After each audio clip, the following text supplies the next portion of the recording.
শেখ হাসিনার মানবতাবিরোধী অপরাধের যে বিচার দেখার অপেক্ষায় ছিল জুলাইয়ের যোদ্ধা থেকে শুরু করে দেশের সর্বস্তরের মানুষ, অবশেষে সেই বহুল প্রতীক্ষিত রায়ের দেখা মিলেছে। কিন্তু রায় ঘোষণার পর দেশের প্রধান রাজনৈতিক দলগুলো কি প্রতিক্রিয়া জানিয়েছে, এ নিয়ে বিস্তারিত জানাচ্ছেন শিহাব ইসলাম। For all these 3 counts, we have decided to inflict her with only one sentence, that is sentence of death. 17 November আন্তর্জাতিক অপরাধ ট্রাইব্যুনাল 1 সাবেক প্রধানমন্ত্রী শেখ হাসিনার বিরুদ্ধে মানবতা বিরোধী অপরাধের দায়ে ফাঁসির রায় ঘোষণা করেছে। আর এই রায়ে জামাত, বিএনপি এবং এনসিপি নেতাকর্মীদের মধ্যে তীব্র প্রতিক্রিয়া দেখা দিয়েছে। বিচারপতি গোলাম মুর্তুজা মজুমদারের নেতৃত্বে আন্তর্জাতিক অপরাধ ট্রাইব্যুনাল 1-এর বিচারিক বেঞ্চ রায় ঘোষণা করেন। অভিযুক্ত শেখ হাসিনাকে 2 নম্বর অভিযোগে মৃত্যুদণ্ড এবং 1 নম্বর অভিযোগে আমৃত্যু কারাদণ্ড দেওয়া হয়েছে এবং সাবেক স্বরাষ্ট্রমন্ত্রী আসাদুজ্জামান খান কামালকে মৃত্যুদণ্ড দেওয়া হয়েছে। একই সঙ্গে সাবেক আইজিপি আব্দুল্লাহ আল মামুনকে দেওয়া হয়েছে 5 বছরের কারাদণ্ড। এই বিচারের প্রতিক্রিয়ায় বিএনপির স্থায়ী কমিটির সদস্য সালাউদ্দিন আহমেদ বলেছেন, এই রায় মাইলফলক। অপরাধ বিবেচনায় সাজা হয়তো পুরোপুরি যথেষ্ট না হলেও ভবিষ্যতে কোনো সরকার বা ব্যক্তি ফ্যাসিস্ট হয়ে উঠতে না পারে তার জন্য দৃষ্টান্ত স্থাপন করবে এটি। সালাউদ্দিন আরও বলেন, এই রায়ের মাধ্যমে প্রমাণিত হয়েছে ফ্যাসিবাদ যত শক্তিশালী হোক, ক্ষমতা দখলে রাখুক, একদিন তাদের আদালতের কাঠগড়ায় দাঁড়াতেই হবে। এই বিচার হচ্ছে অপরাধের তুলনায় যথেষ্ট নয়, কিন্তু এটা শুধু ন্যায় বিচার প্রতিষ্ঠা না, সামনের দিনের জন্য একটা উদাহরণ, এবং ভবিষ্যতে যাতে এই রাষ্ট্রে কেউ আর ফেসিবাদী শাসন ব্যবস্থা কায়েম না করতে পারে, কেউ নিজে ফেসিস্ট না হয়ে উঠতে পারে, এবং একনায়কতন্ত্র যাতে প্রতিষ্ঠা না হয় তার একটি মেসাল।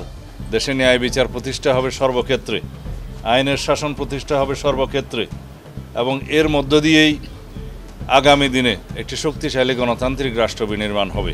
নোভা এলইডি টিভি, ঝকঝকে ছবি, নিখুঁত শব্দ, 5 বছরের ওয়ারেন্টি। নোভা মানে সঠিক মান, নিশ্চিত সেবা।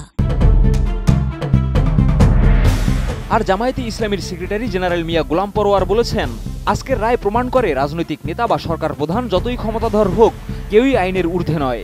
তিনি ভারতকে ইঙ্গিত দিয়ে আরও বলেন, যারা পলাতক মৃত্যুদণ্ড আসামি যেমন শেখ হাসিনাকে আশ্রয় দিয়েছে, তারা আন্তর্জাতিক আইন লঙ্ঘন করেছে। ঘৃণ্য মানবতা বিরোধী অপরাধীদের বিচার এই অন্তর্বর্তীকালীন সরকারের দায়িত্ব পালনকালে দৃশ্যমান করতে হবে জাতীয় নির্বাচনের পূর্বে। এটা ছিল আমাদের অন্যতম দাবি। ট্রাইব্যুনালের রায়ের মধ্য দিয়ে সেই জাতির আশাটা কিছুটা পূর্ণ হয়েছে। যতই ক্ষমতাবান হোক, তারা যে আইন এবং বিচারের ঊর্ধ্বে নয়, এই রায়ের মধ্য দিয়ে আজকে সেটি প্রতিষ্ঠিত। এই রায় থেকে এই বিচারকদের, প্রসিকিউশনে যারা ছিলেন, তাদের দৃঢ়তা, সাহসিকতা থেকে শিক্ষা গ্রহণ করা উচিত। এছাড়া জাতীয় নাগরিক পার্টি এনসিপির উত্তরাঞ্চলের মুখ্য সংগঠক সার্জিস আলম বলেছেন, এই রায় কার্যকর হলে মানুষের মধ্যে শান্তি ফিরে আসবে এবং নির্বাচনের পূর্বে এটি একটি ন্যায় বিচার প্রতিষ্ঠার রূপক হিসেবে কাজ করবে। তিনি আরও বলেছেন, যে কোনো উপায়ে যদি শেখ হাসিনাকে দেশে ফিরিয়ে এনে প্রমাণিত রায় কার্যকর করা যায়, তাহলে জনগণ শান্তি ও আস্থা নিয়ে নির্বাচনে যেতে পারবে।